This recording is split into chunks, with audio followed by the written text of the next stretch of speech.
Yeah. So the topic today is about English language policies and practices, the context, culture, and our realities, right?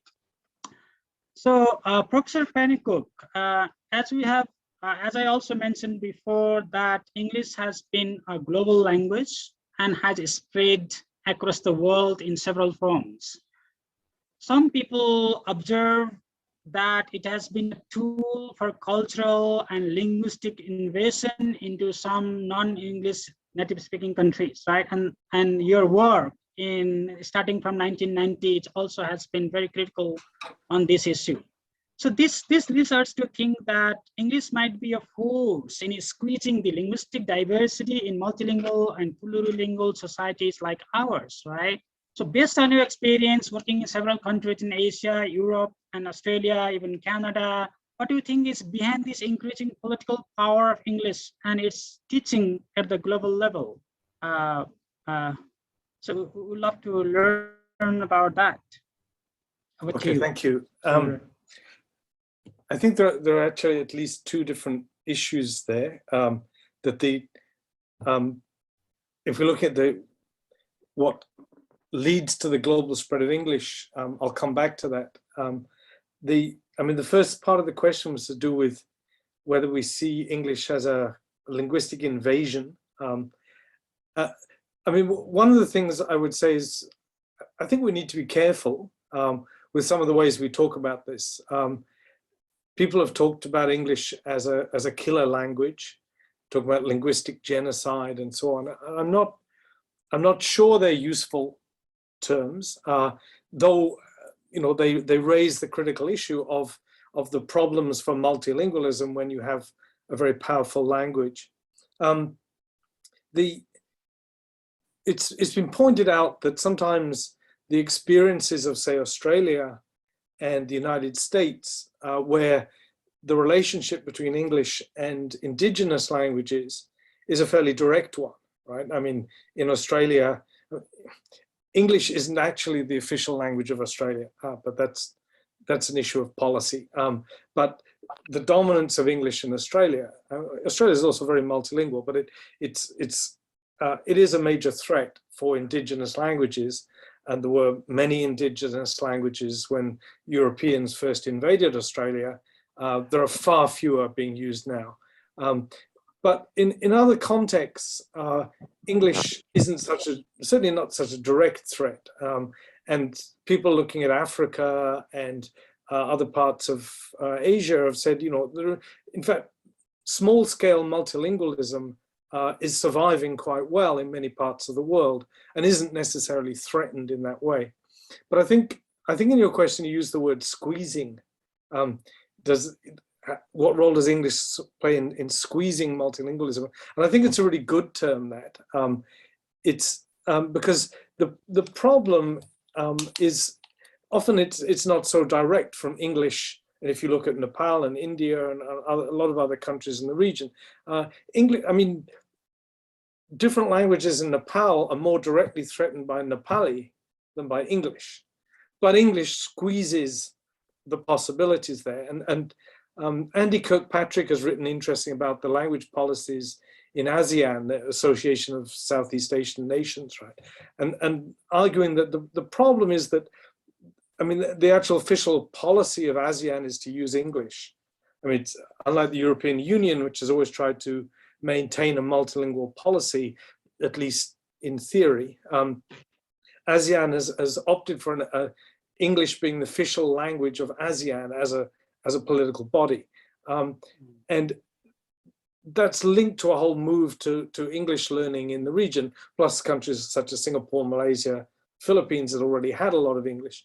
And the equation when you've got English plus the national language, so Thai, Vietnamese, Cambodian, whatever, and the other languages used in the country, as you said, I think squeezes them. And the same issue in Nepal, in India and elsewhere, that once English is part of that picture, it puts pressure on what you can, how much can you do, what resources do you have, how can you develop. Countries like India have complex multilingual policies, but English is also always squeezing in that.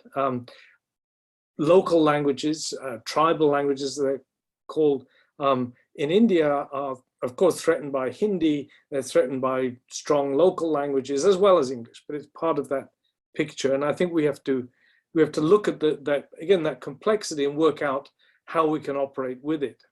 The second part of your question was to do with the political power of English. I mean, that we know it's linked to, it was linked to colonialism, but the real shift came in the middle of the 20th century with the rise of US power and then the role of English in that. And I think the difficulty we have now is that because of the way that's operated with globalization and the way that English has become embedded in education systems, in computer systems, in databases and all sorts of things, it's very difficult to unwind some of that. And we can come back to looking at the role of China in this and so on, but English is very embedded in China. They've had massive English language teaching programs, and they've actually moved back a bit from that. But the English is now kind of embedded in global systems. And so even with the shift of power we're seeing from, say, the United States to China, we are seeing, of course, an increase of the use of Chinese, but China is also a player in the role that English plays, as is India. And we've seen the rise of the power of India. India also becomes then a kind of promoter of English because it's a good language for India to use in the global context. So with how that power operates, and we also need to understand the role of the ELT industry itself, right? There is huge money, right, in English language teaching, in English language textbooks, in teacher training, and in all of this. And it's, if you look at the big publishers and their interest in language assessment, textbooks, it's a multi-billion-dollar industry, and there's big interest in making sure that's there, that continues and it keeps going in particular ways. So in trying to develop multilingual policies, there are a whole range of difficult forces we have to compete with. And I'll leave that there. Yeah. Okay. Thank you, Professor Pennycook. That's quite insightful that English has been linked with the political economy of these countries, and even those countries which are non-native English-speaking context, and they are promoting English in different ways, right? Like the case of Hong Kong and China. So we could understand that, right? So let's go to the case of India. We have Professor Mathews here, who has a long experience of working in English language teaching industry in a way, right? And teacher education, which is now a kind of industry. So Professor Mathews, you have a fantastic record of your experience in working in the field of multilingualism, language management, and social linguistics in India, right? And also other countries. So how do you assess the changes in the linguistic diversity in India and in some parts that you have worked? So you see, like due to the unchecked expansion of English, as Pennycook also mentioned before, that some like linguistic diversity has been squeezed. So what is the scenario of English in the Indian context, and what do we learn from the case of India to advance our agendas of realizing the real multilingualism?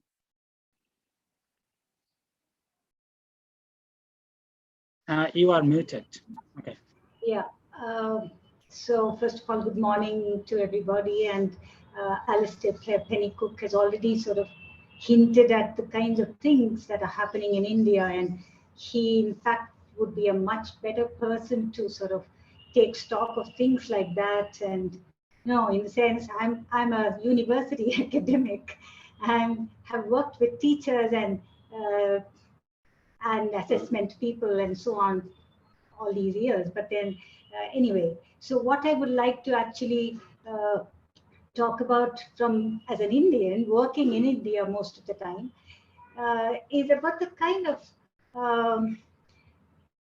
yesterday I think I mentioned this in response to I mean, as a possible question in Alastair Pennycook's talk, there is a lot of contradiction, in my view, in India, in terms of what we would like to stress. There is, on the one hand, multilingualism. We are all speakers of 4 or 5 languages at least. And we can also, if I'm an example, a typical example, I can read and write 4 languages with ease and speak another 2, 3 more languages at a social, whatever level. And this is a kind of situation with many people, except where they belong to very rural areas and, you know, they speak a kind of a version of their local language or whatever. So there's multilingualism all over. And also we are committed to teaching English to everybody, because not only because we have been a colonized country and we have it there everywhere, but also because now in the last 20 years or so, there is an increased felt need to include everybody, the marginalized and everybody, and to provide equitable kind of education to everybody, so that the weaker sections don't lose out on whatever opportunities that exist because of English education. So this is a paradox in a way, as I said yesterday as well, because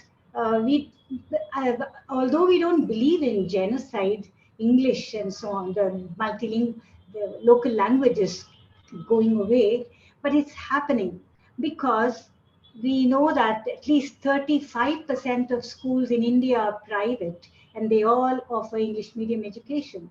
Only 50% or 52% of schools are government schools, and they also have started offering English medium education. And at what cost is the question. We don't seem to be very good at making someone good at both their local language and English. Somehow we have not done a very good job. This is a very personal, but then based on evidence, based on work in India. But then I think we have done quite a lousy job of, making people bilingually competent and in an instructional setting. But if you talk about how I acquire languages, I'm very good at it. In an informal setting outside school, people seem to be acquiring languages very easily. When it comes to literacy skills, when it comes to instructed language teaching and so on, in the context of instruction, I think we have done a very good job. So I think there is a kind of a contradiction, whereas the national education policy, even now in the most recent version of it, NEP 2020, is focusing a lot more on multilingualism education than before.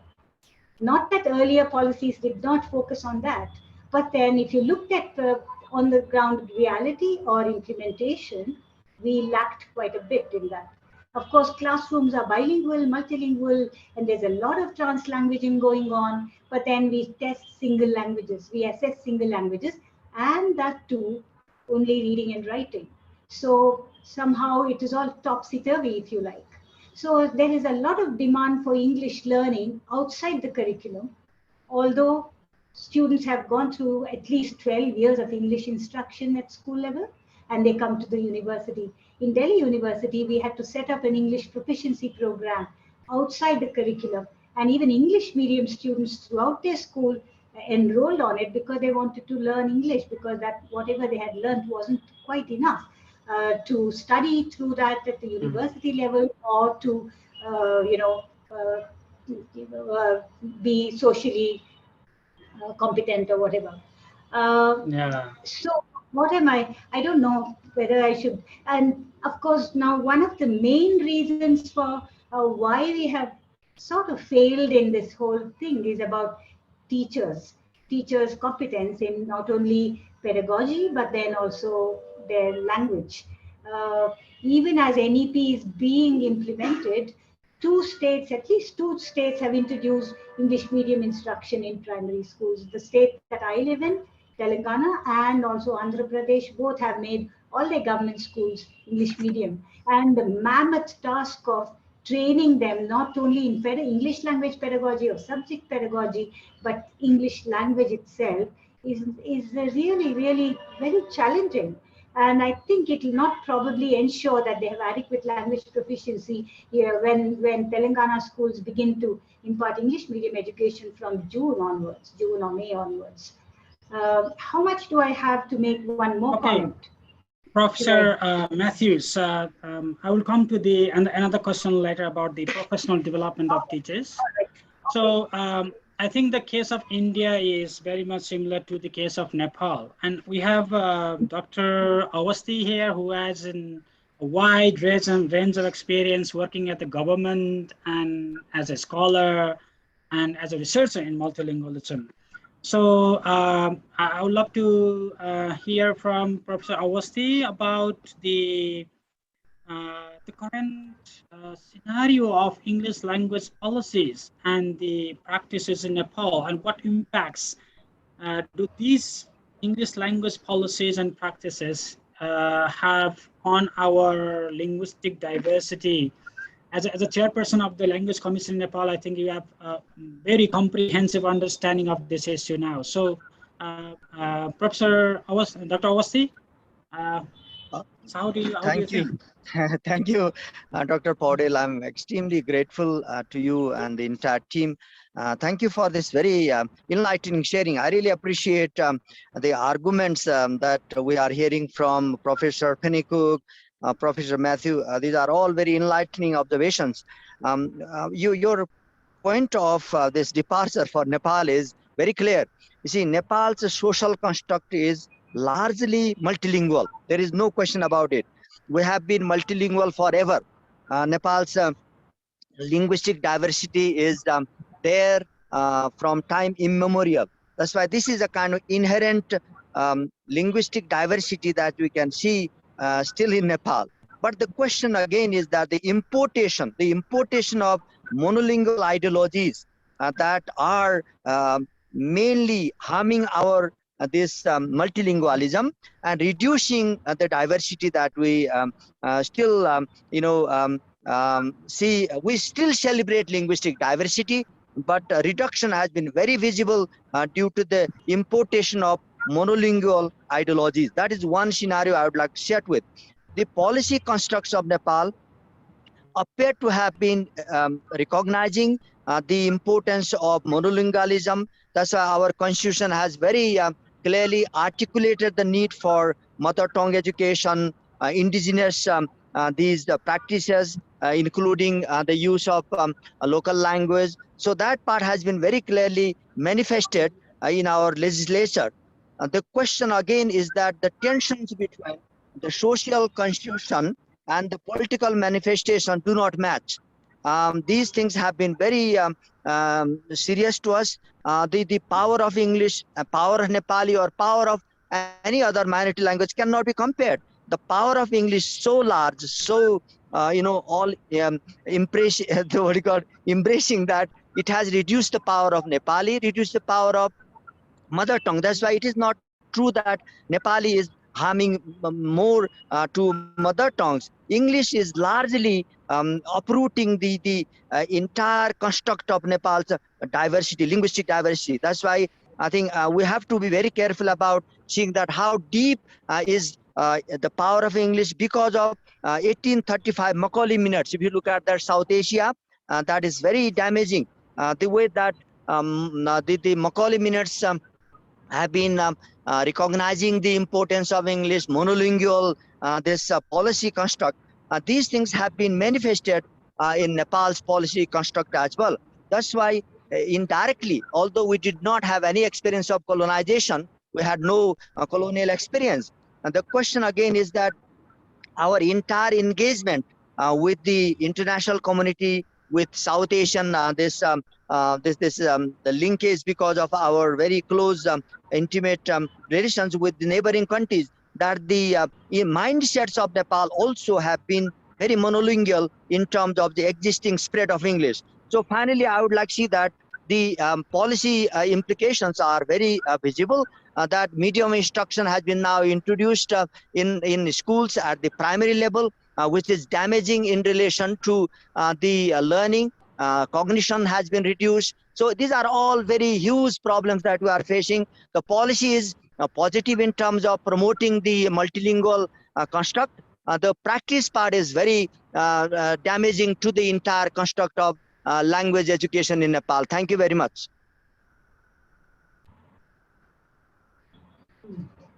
Thank you, Dr. Awasthi, for your insightful ideas on Nepal's language policy and the concept of multilingualism. And now let's go to the practice. We need to understand what is happening in Nepal. And then we have Gnawali, Professor Gnawali, who has been working in English language teaching in the real ground and has been working in professional development initiatives and also working at the university as well as with some organizations. So, Dr. Gnawali, what is the trend of English language teaching in Nepal for some decades and so? Illuminate this a little bit, please. So, what is our practice and where we are leading to? Thank you, Dr. Poudel. I don't know, is mine or your connection? I hear some missing voices. Okay. Okay, thank you so much. It's great to be part of the discussion in which we have global scenario from Professor Pennycook and South Asian scenario with focus on India from Professor Mathew and from Nepal, the chair of the Language Commission, sharing the language policy there. Now, talking about the practice of English language teaching, there are many ways, multiple ways to see. I mean, there's no one thing that we can say.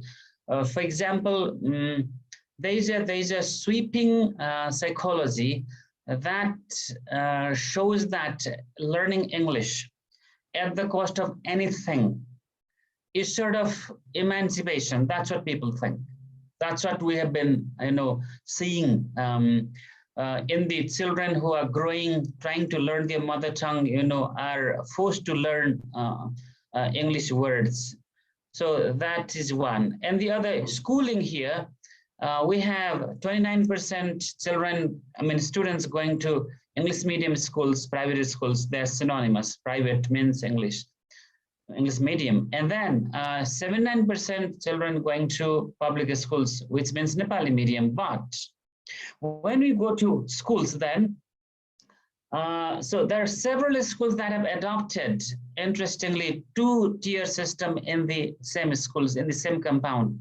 The child will be admitted to the school either in Nepali medium section or English medium section. So, and then the government policy of free education is also now defeated there because of English medium. Now parents are paying for the English medium. So there are multiple other things. And the other interesting thing I've seen at the universities is the dissertations that the students write at the end of the programs in master's or PhD or MPhil. Now they have to write in English, no other language, except in some language related like Nepali. So the policy, we may not have written that English will be the official language, but it is an official language in many things. Okay, that's how we practice. I mean, we're making English a sort of class, more than a language, because using English, writing English, communicating English, so and this is happening in policy level as well. Another example I can give is when there are programs in most countries, the political leaders who are in the in office at the given time, they tend to use their mother tongue to give speeches. But in Nepal, whether they know it, whether they can handle the language or not, they try to speak in English. So there's a psychological, sort of, self-colonization that we have been imposing upon us in Nepal in many ways. And then the government has some sporadic policies. For example, in schools, there is a course subject social studies, and English medium schools must teach that course. that subject, but the rule is it must be taught in Nepali. So that is one, I mean, one thing that the government has tried to, I mean, de-Englishizing the education there. So there's some interesting situations. But when you go to CLCs, the community learning centers now, English language proficiency is being promoted there. So the practice is a sort of mosaic of you know, language learning, and then in terms of English, so we are doing less to promote the local languages and the national language. I mean, all national language, there are all languages called national, but Nepali as being officially national, to promote them. But we are promoting English, and then these languages, as we were discussing earlier, panelists were saying earlier, that they are squeezing or killing the local language. How are they killing is the vocabulary, you know, they're adopting, they have to adopt, but more than that, because English sounds interesting, English sounds powerful, English sounds more employability increasing, then people are trying to forget that they have to learn their mother tongue and then promote it, then they are turning to, English. And then even one thing I'll just say, even the language, I mean, there are some language campaigners, I should say, they also speak against English, but send their own children to English medium schools. So there are contradictions here and there. Yeah, Dr. Gnawali, it's very interesting that, before we are talking about the structural issues at the policy level. Now, may I go into the actors, the role of actors in, let's say, advancing the English agenda. So you have been working with some organizations like British Council, American Embassy, even some professional organizations like NALTA. Do you think that this English agenda that these organizations are advancing is negatively? I mean, how do you think this English agenda in our schools these days that these organizations are putting forward, how do you think the impact of this agenda in our multilingual goal?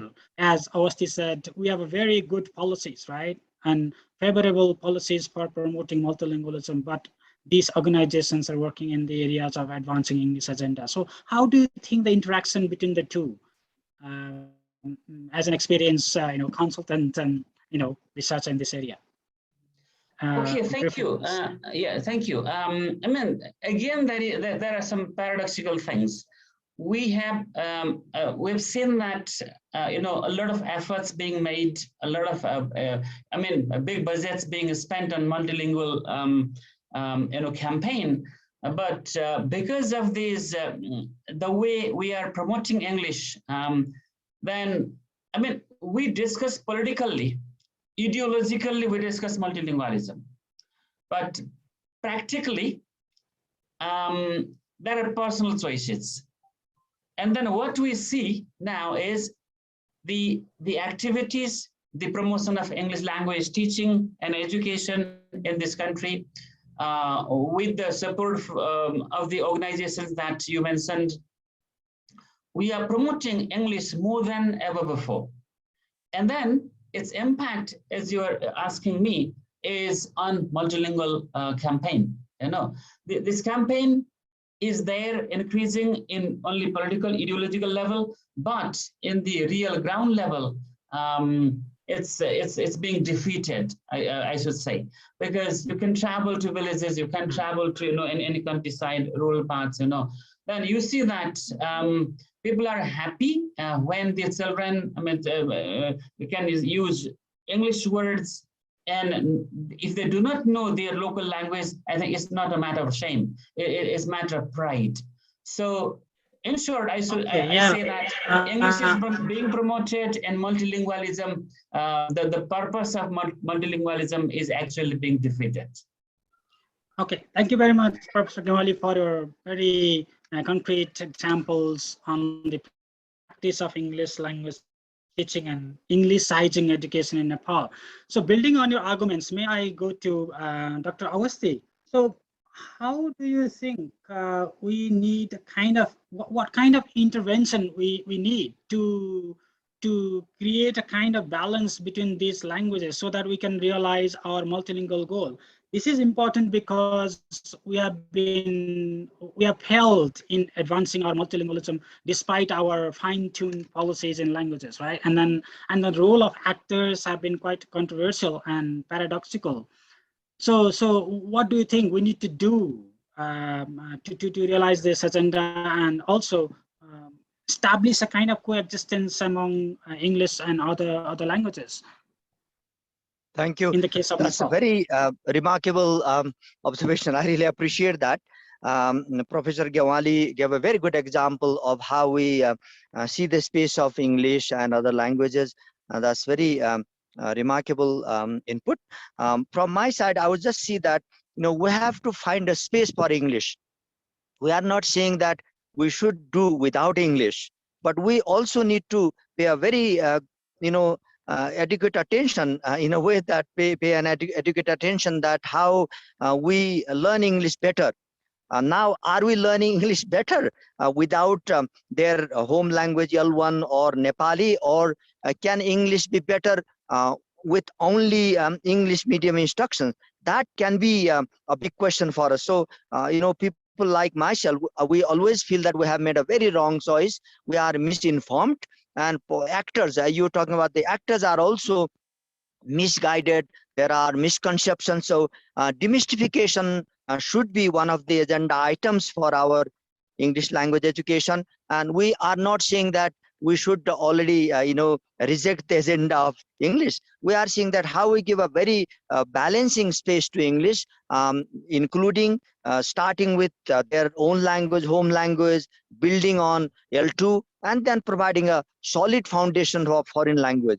Then only we can learn better. English can be done differently. Now English is promoting memorization, rote learning, reproduction. I mean, these things are terribly harmful to our children, to our entire economy. Development cannot be connected to this kind of wrong pedagogical choice.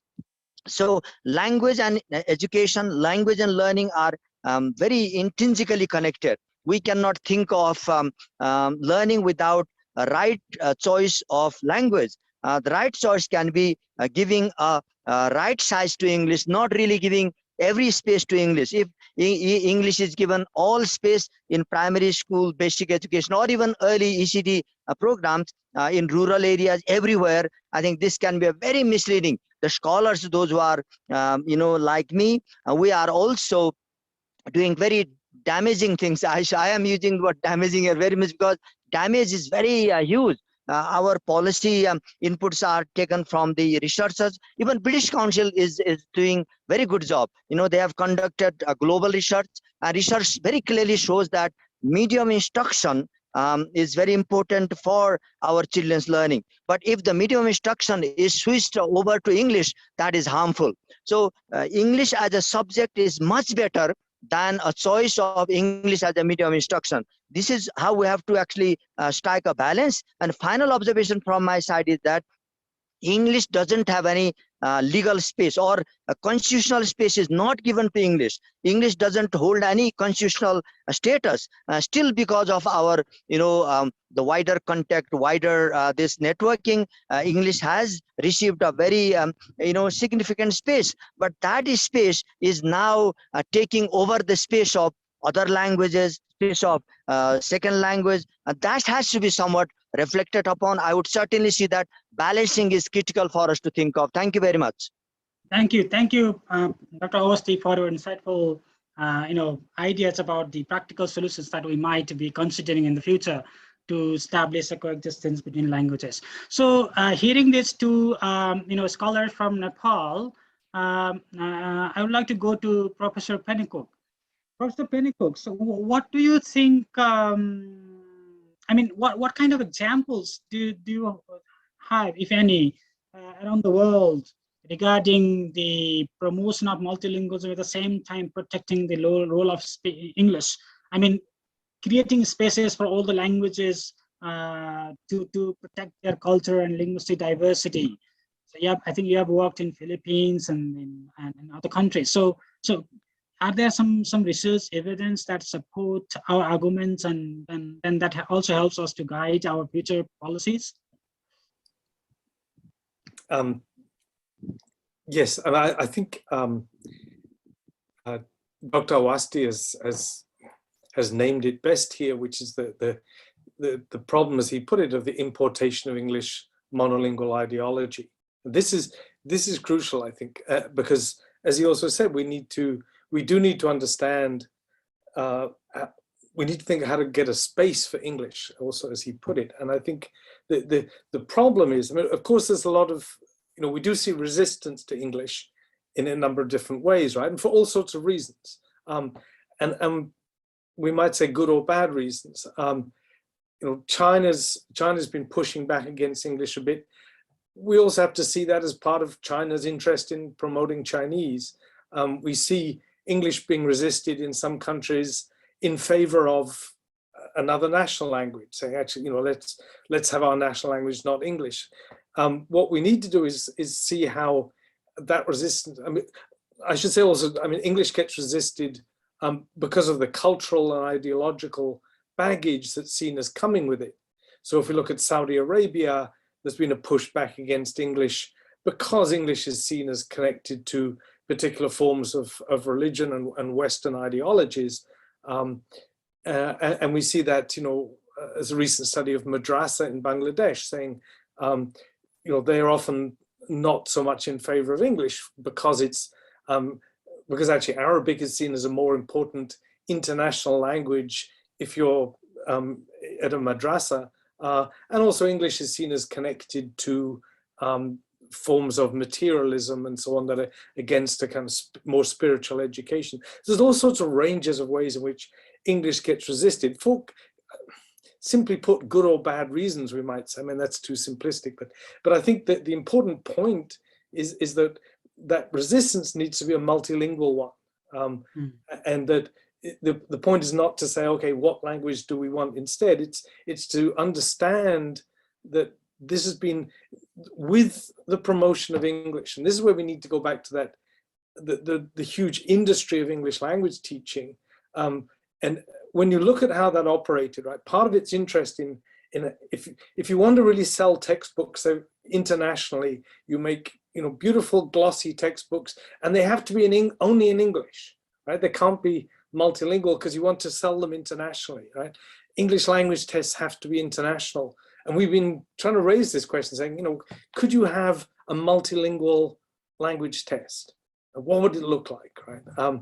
This is a real challenge for my testing colleagues, and I talk to them. I don't do testing, but I think what we've seen then is with the promotion of English has been the promotion of this monolingual ideology, and in a sense, we need to resist English, but we need, probably more importantly, to resist the ideological framing to say, make this choice between languages, to say, how do we work multilingually, plurilingually, with English as part of that? It has to be, at least for now, right?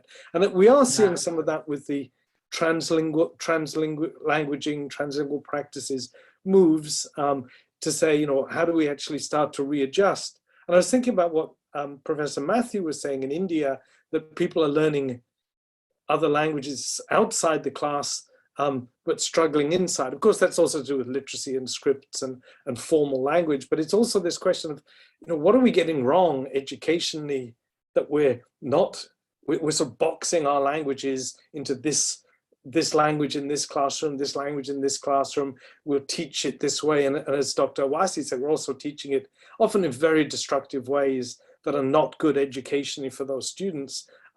We need to work through our education systems to change what's going on and to rethink things multilingually and in different ways. So I need to let other people speak, but thank you. That's been very informative, the comments from other people. Thank you. Yeah, thank you very much, Professor Pennycook. I really appreciate your idea of resisting the monolingual ideological framework and taking a kind of stance on multilingual framing, right? So what is happening is resisting English is also promoting another dominant language and not benefiting other ethnic multilingual, indigenous languages. For example, the case of Nepal, like we are trying to check English, but again, at the same time, promoting Nepali and not caring about other indigenous languages. So I think that kind of monolingual, resisting the monolingual ideology with bilingual mindset might not benefit the multilingual goal of Nepal. So I think we need to think from that direction, and your comments are very much informative and insightful. I think our policymakers would also think about that. So let me go briefly with, Professor Matthews. So you have been working in India in professional development of teachers, right? So can you briefly share what developments have been there in India in terms of professional development of English teachers, and how the English teachers' role is important in combating, in a way, like combating, I use the word, but maybe not that straightforward, combating the unchecked expansion of English. Can you share your ideas briefly, please? And then we'll go to some questions that we have. Okay. A number of questions. Yeah, I would like to briefly focus on the work that we have been doing in India and elsewhere on the ongoing professional development of teachers. I think that's a very rich and potential sort of space where we can directly engage with teachers at an informal level and over a period of time. Typically, the government departments have always trained teachers in one-shot, one-off programs, maybe 3 days, and then now you're ready to go into English medium schools or that kind of thing. Maybe in Telangana, they're saying 5 days and you're all set to start English medium instruction. So somehow that really beats the whole purpose, and then that has trivialized the whole thing. But then what has happened in the name of professional development outside government departments, education departments, and so on, is this on providing support to teachers to do, for example, action research. British Council has taken a very leading role in that, and I have been involved in it for quite a few years. So has Nepal been. Laxman and many others have taken part in this in a very effective, very enriching way for teachers. And what I have noticed, and I've also worked in Sierra Leone now more recently, where teachers have been helped to do research. And once they have tasted this, approach to pedagogy in a way of inquiring, asking questions, looking deeply at their own classrooms, they don't stop. It's not very easy to uninspire the inspired teachers. So I somehow feel that that's a very effective way to get to teachers. And then, of course, you can talk about enhancing their proficiency, language proficiency, and giving them better pedagogies and so on through that approach, through that route of professional development. That's what I have found here. But that it comes with a caveat. All these are funded projects, and funded projects are life. And when they pack up and leave, the governments are not sort of taking on, this initiative further. So now I'm in fact struggling with this idea of sustainability. In Sierra Leone, for example, they were very happy with the government, the Teaching Service Commission, and teachers and schools, and everybody was very happy with whatever had happened, the transformed teachers, if you like. We have published books written by them, their reports and everything. I'll make it available on my in my bibliography. But now they have moved on to something else. So all these funded projects, the kind of end they take seems to be a little unfortunate. But at the same time, governments are not picking that up. So in my own department, the education department, I was not able to make a dent in the teacher education program because it meant curriculum change, it meant board of studies, it meant something else higher, and then the National Council of Teacher Education. So we just left it. But in a short program of 1 year, 2 years, 3 years, I have realized that I can make a small sort of, it could be half a drop in the ocean maybe, or Indian Ocean, or Indian Ocean as in the, in India, and it's still satisfying, although I'm left very frustrated. Teachers are left frustrated because they don't have continuing support for their thinking, their work, or anything. They go back to their, like Professor Awasthi said, memorized curriculum, because all that you need to do is to memorize and get high scores. So assessment has been an issue. Translanguaging, we are very good at. And then teachers do adopt multilingual pedagogies, but then assessment sort of decides the entire thing. Just one small thing about one other very big initiative that was taken up was an ESRC funded project in India by Cambridge University. Professor E.N.T. Simply was the one who sort of started this whole thing with two institutions, JNU and EFLU University, taking part. I was a consultant on that multilingual, multi-lila project, multilingual, multiliteracy project, which ran for 4 years. And it found that, and it tested a lot of primary children in primary schools about their cognition, about their cognitive development, about mathematics ability, and so on. And they found that those who were being taught through their mother tongue had a much higher understanding, much higher cognitive development, and so on. But then when we tried to disseminate this project and its findings and everything, and we invited many departments, many education departments across the country, not many came, not many showed interest. In fact, alongside that, Andhra Pradesh had just then introduced English medium curriculum. So in spite of, sort of flagging off quite a bit of danger that lies in teaching children through English medium, people are not sort of willing to take it. So there is a big research and policy versus implementation gap. So we go on doing research, but where does it go? Governments are not interested in research findings or any research. They might themselves do it also, but then it doesn't feed into policy making or teacher training or anything. So this is I think, Professor Matthews. May I stop you here? Then I think the idea of the case of Sierra Leone and the issue of sustainability of their projects and government initiatives are quite useful for the case of Nepal as well, because in Nepal since 1990s, we have been working on this multilingual agenda, but still we are failed in practice. So maybe because the schools were not assured of the sustainability of the programs that they were initiating, such as mother tongue-based multilingual education and so on. Okay, thank you very much for sharing your insightful research findings and other stuff from different contexts. So due to time, I think we cannot talk more about but we can take some questions from some participants. We have very dignified scholars here asking some questions. May I pick some questions from here, like Dr. Ram Ashish Giri? Professor Giri, he has asked one question. He says, let me read it.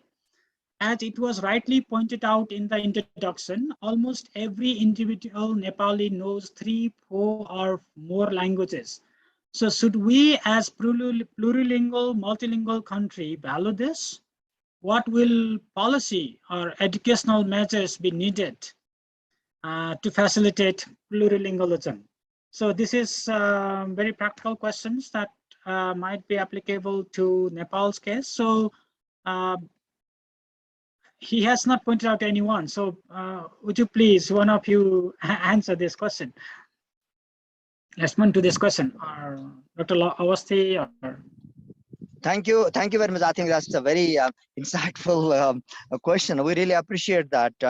Ramashesh Giri sir has been very kind all the time. We really get his inputs. This question is very obvious in a way because our policy construct appears to be guided by plurilingualism, which is very good. The question again, the real crux of the matter is that the spirit of plurilingualism has not been trickled down to our classrooms. There has been a big gap between the policy manifestation and the practice level delivery, the local level delivery.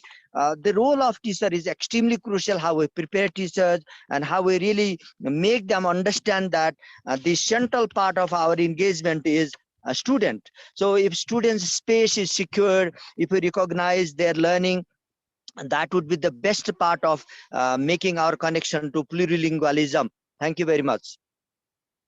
Thank you very much, Dr. Awasthi, for your response. We have Dr. Prem Pak, assistant professor at the Chinese University of Hong Kong. He has a question. He doesn't have a question, but he has a statement actually. Like what he thinks is teachers and students are the way ahead of policymakers. So teachers and students are always doing plurilingual, multilingual, translanguaging pedagogy. So recognition and building on what they already have been doing might be one of the good solutions for advancing the multilingual agenda. So let me take another question from here, Damar Singhji. So he has asked a question like, what will be the right policies for making adequate balance among more than 100 languages in Nepal? So what do you think? Might be Professor Pennycook might also answer this question, because what would be the viable policies in the context where a number of languages, for example, more than 100 languages are crammed in certain situation? Of course, this is a case of Nepal, but could be useful from somewhere else. I mean, from the experience in the world. So, yeah, I don't want to speak too much on these. I think Dr. Awasthi can speak to a lot of these questions better than I can. But I do think the last comment by Prem Fayak is really important to acknowledge that, of course, this is going on, right, in our schools, and that we always have to work with this difficult gap between policy and practice. We need to develop good multilingual policies, but we also always have to realize that they're never going to be in line with what's actually happening in schools anyway, which is always going to be diverse, because it has to be. Even when people are claiming to do, when we talk about EMI, it never actually is. And that's what people are now trying to research, is what actually goes on in most EMI contexts. It's just like a really bad way of doing multilingualism in most contexts. But I think we should pass a lot of these to Dr. Awasthi, yeah, or Dr. Gnawali. Yeah, Dr. Gnawali has raised, so can you share your position, please, briefly? Okay, so we are sort of time, so. Yes, I'll just say in one sentence, to preserve the languages and also to develop a sort of multilingual spirit in the citizens, I propose that we make a policy that every Nepali citizen should pass at least A1 level by the measurement of Sheffer in a local language, any other. I mean, there are 129 languages, including Nepali. So Nepali, English, and one Nepal's national or local language. So if we can make this a policy, I think there is, a big majority of the population in Nepal is proud to speak only Nepali and not speak all. So they shouldn't be proud of that. They should be proud of speaking another language as well. So I feel that we must make a mandatory rule that we pass a test, at least A1 level, in another language. That's what I think. Thank you. Okay, yeah, that's so impressive. So finally, let me pick one question raised by Gyanu Raj Poudelji, and he has asked question to Dr. Awasthi. He says, how can the federal government and Language Commission of Nepal address the policy misdirection of local level authorities? So he is pointing out that the local level authorities are supporting English, and at the central federal level, we are trying to promote multilingualism. So what can be done? I think some of the other questions also relate to this one. That's very, very, remarkable observation. Gyanuji's question is very good. I really admire that. The gap is there. Yes, that's true. There are visible gaps between the policy intents and the local governments, these practices, because local governments are introducing English as a medium of instruction, and policies, the constitutional provisions do not go along that line. The solution to this is how we help them to really make informed choices, because the weakness on our part, on the university's part, on teachers' part, the scholars' part, is that we have learned so much, but our learning has not really trickled down to the local communities or local government. So they still continue, or their behaviors are going along the same line of monolingual ideologies. And that's why we have to demystify this. We have to help them how they make a right choice that is in the interest of students learning.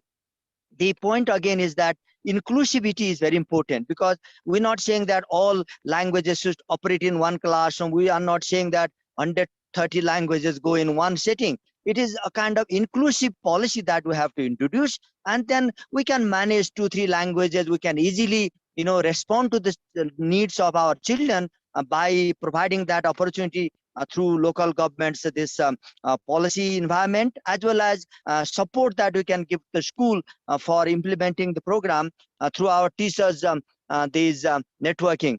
These are some of the initial observations, but these are very significant inputs. Thank you very much. Back to you, sir.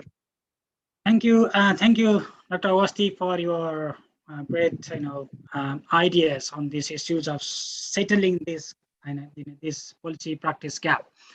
So it's already 11:23. So I think we need to wrap up this discussion today.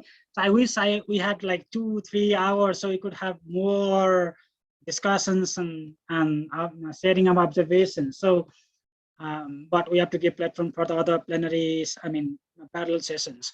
So thank you very much, all the distinguished speakers today. It has been a very engaging, very, very engaging and comprehensive talk, I think.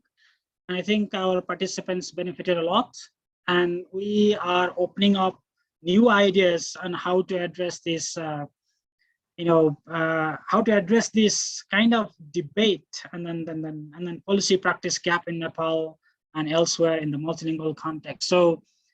So thank you very much for all your insights, like starting from the global scenario which Professor Pennycook shared, and then to India and to Nepal. So here I would like to stop this discussion, conclude this discussion, and hand over this mic to Janakji, who